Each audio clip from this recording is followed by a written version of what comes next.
Hello friends, तर खूप सारं स्वागत आपल्या एका नवीन ब्लॉगमध्ये. तर गाडीचा आवाज येत असेल. ॲक्च्युली मी बेडमध्ये आहे, व्हिडिओ शूट करते इकडून, तर विंडो ओपन आहे त्याच्यामुळे गाडीचा आवाज येत असेल, तर प्लीज इग्नोर करा त्याला. तर आता वाजले 5:30 आणि मी आता जस्ट ब्लॉग चालू केला आहे, कारण की सकाळची ना खूप कामं वगैरे होती. तर मी आता चालली रिद्धी सिद्धीला आणायला. त्यांचा स्कूलचा टायमिंग झालेला आहे, त्यांची दुपारची स्कूल असते, 12 ते 5:30 असते. तर मी आता जाते आहे खाली, त्या येतील 5:45पर्यंत. तर चला ब्लॉग कंटिन्यू करा, काय काय होतं ते बघा. मी तुम्हाला रिद्धी सिद्धीची मजा दाखवते आज. तर चला मी आता घ्यायला चालली. रिद्धी सिद्धीचा टाईम झाला आहे. फॅन वगैरे सगळे बंद करते. आता वाजलेत 5:45, 15 मिनटं लागतात. ॲक्च्युली स्कूल खूप जवळ इथून, त्याच्यामुळे मग लॉक करावं लागेल. आणि ना दुपारी इतकं बोर होतं ना, तर त्या घरी नसतं, कोणीच नसतं घरी. मला खूप बोर होता, तर थोडा रेस्ट केलं. आज नसं थकल्यासारखं वाटतंय, तर म्हटलं चला आता ब्लॉग तरी करू आपण. बोर होतं तेव्हाचं, तर चला चलो.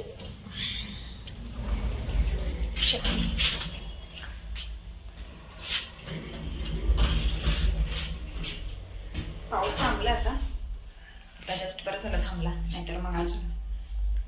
आमच्या लिफ्टच्या खाली ना बाप्पाचं मंदिर मी कालच्या ब्लॉगमध्ये दाखवलं होतं. इतकं मस्त आणि इतकं छान मंदिर आहे ना, ते खूप भारी वाटतं, मस्त असं प्रसन्न वाटतं.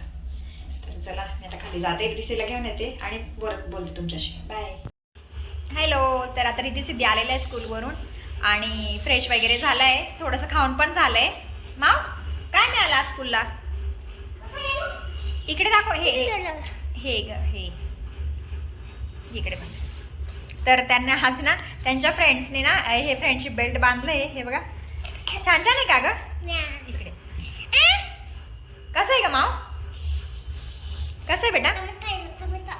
मस्त मस्त आहे ना, छान छान आहे ना. कोणी बांधलं सांग मला? तुझ्या फ्रेंडचं नाव काय?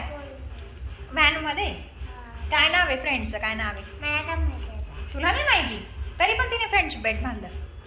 अरे बापरे. हा, मग तुम्ही आज फ्रेंडशिप डे सेलिब्रेट केला? येलो कलरची कैची होती आणि एवढं मोठं होतं ते फ्रेंडशिप बेल्ट. मग सगळ्यांना एक एक कापून दिलं. अरे बापरे, केक कापून दिला? नाही, म्हणजे जेवढा हात होता तेवढं. आणि मॉनिटरने सांगू काय केलं? जे पण मोठे मॉनिटर राहतात ना, त्यांनी ना कैची घेऊन आले होते.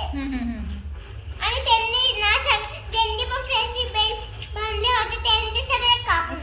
नाटक चालू आहे बघा. हो ना. हो का? मग आता मम्मा काय करून देणार आहे तुम्हाला आज खायला? अरे पॉपकॉर्न काय बेटा. तर चला रिद्धी सिद्धीची इच्छा पूर्ण करायची आहे, पॉपकॉर्न खायचे. तर चला मी आता बनवते पॉपकॉर्न. ते पटकन होऊन जातील लगेच 5 मिनटात. तर चला आपण पॉपकॉर्न बनवू. तर मी इथे ना पॉपकॉर्न बनवत होती आणि हे ते पटकन बनतात ना, तर तेच आहेत. पॅकेट घेतलं होतं, डीमार्टमधून आणलं होतं. तर ते आता स्कूलमधून आता ना भूक लागली होती, तर म्हटलं मम्मी मला पॉपकॉर्न बनवून दे. म्हटलं थोडेसेच बनवते. तर आधी एकच पॅकेट बनवलं आणि म्हटलं नंतर अजून मग हवं तेव्हा उद्या वगैरे अजून त्यांना बनवून दिली. तर हे पटकन बरं पडतं. ॲक्च्युली माझ्या मामाच्या शेतात ना त्या बिया ते उगवतात पॉपकॉर्न, स्वीटकॉर्नच्या. तर मग ते पण होतं, पण ते आता संपलं होतं, त्याच्यामुळे मग मी म्हटलं की हेच पटकन बरं होईल. तर त्याच्यामुळे मग बनवले मी आणि छान झाले होते ते पॉपकॉर्न. तर त्याच्यानंतर रिद्धी सिद्धी पॉपकॉर्न खात आहे. खाल्ले का बेटा? हे बघ कसे झाले का? छान आहे ना. ॲक्च्युली मला वाटलं त्याच्यात ना सगळं आहे, म्हटलं मला असं वाटलं की हळद वगैरे त्याच्यात आहे, पण ते फक्त सॉल्टेड होतं. तरी मी थोडंसं वरून मीठ टाकलं, पण चांगले लागत आहे. इन्स्टंटवाले पॉपकॉर्न काल आम्ही डीमार्टवरून पॅकेट आणलं.